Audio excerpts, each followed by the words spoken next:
Bienvenidos a BBVA iMarkets, su podcast de mercados, donde los mantendremos informados de las perspectivas del tipo de cambio e información relevante de mercado.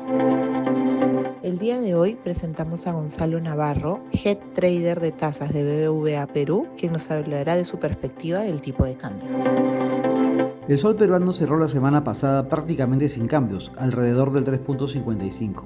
Fue una semana corta debido al feriado del 4 de julio en Estados Unidos. También fue una semana cargada de datos, en particular para la economía norteamericana. Tuvimos datos de empleo mixtos, donde el dato privado de ADP vino por debajo de lo esperado, mostrando una caída de 33.000 puestos de trabajo, mientras que el cambio en las planillas no agrícolas fue mayor a lo esperado, con un aumento de 147.000 puestos de trabajo, superando los 106.000 que esperaban los analistas. También tuvimos datos de actividad del sector manufactura y servicios, también mixtos, ya que para junio el sector manufactura mejoraba 5 décimas hasta los 49 puntos, aunque aún en zona contractiva, mientras que el sector servicios caía 2 décimas hasta los 52.9. En este contexto de datos mixtos, el dólar marcó un nuevo mínimo para el año, pues el índice de XY llegó a operar tan bajo como 96.38, niveles no vistos desde febrero de 2022. Precisamente el euro tocó un nuevo máximo en 1.1829, niveles tampoco vistos desde septiembre del 2021. En caso del sol, este se aproximó a su mínimo del año operando en 3.5320,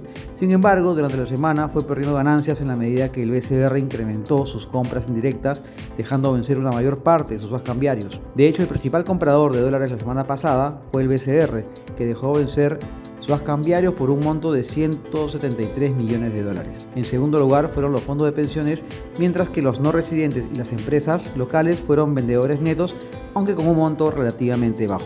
Técnicamente nos encontramos en un rebote técnico. Luego del mínimo alcanzado el 27 de junio del 3.53, tenemos varios indicadores técnicos que indicarían que el movimiento perceptivo del sol podría mantener una pausa que mostró ya la semana pasada, incluso depreciarse un poco ante noticias negativas como los anuncios de tarifas de parte de Estados Unidos con los que iniciamos esta semana, que hizo que el sol se depreciara un 0.44% ayer lunes. Sin embargo, hay que tener en cuenta que julio es un mes estacional de oferta de dólares por el pago de las gratificaciones y los feriados de fiestas patrias. En el primer caso son las empresas exportadoras, donde destacan las mineras, las que suelen vender dólares extras para hacer frente a estas obligaciones en moneda local, mientras que en el caso de los feriados son más bien las familias que suelen vender parte de los dólares ahorrados para hacer gastos de vacaciones en turismo interno. Desde el punto de vista técnico, se configura un primer soporte en el 3.5450, que fue el mínimo del 2023 y que por 2 semanas consecutivas el mercado probó, pero no llegó a cerrar debajo de dicho nivel, en términos semanales.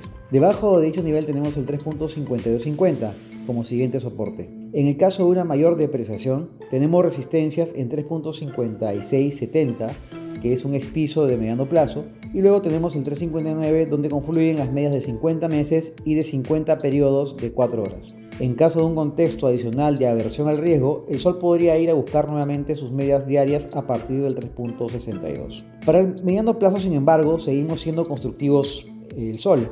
Consideramos que la tendencia apreciatoria debería mantenerse debido al fuerte fundamento que representa la balanza comercial y los términos de intercambio. Si bien se espera una mayor demanda de dólares hacia fin de año por el inicio de la campaña electoral, esta demanda podría encontrar al sol dólar en niveles por debajo de los actuales e incluso marcando nuevos mínimos en lo que queda del año. Y para terminar, comentarios sobre tasas de interés, qué comportamientos han tenido esta última semana y qué esperamos de este.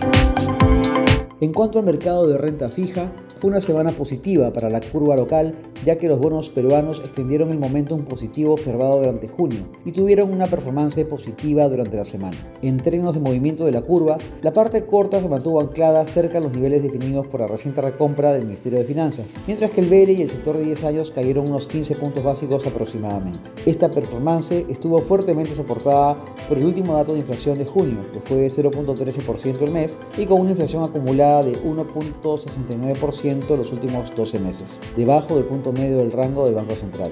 En cuanto a la inflación subyacente, esta fue también baja y marcó 0.07%.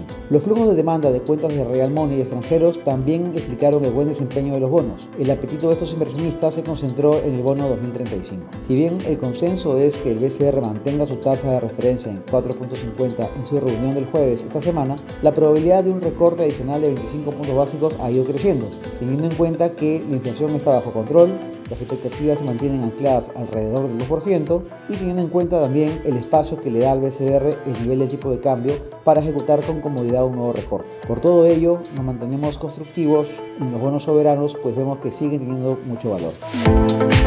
Este fue nuestro podcast BBVA iMarkets. Gracias por escuchar.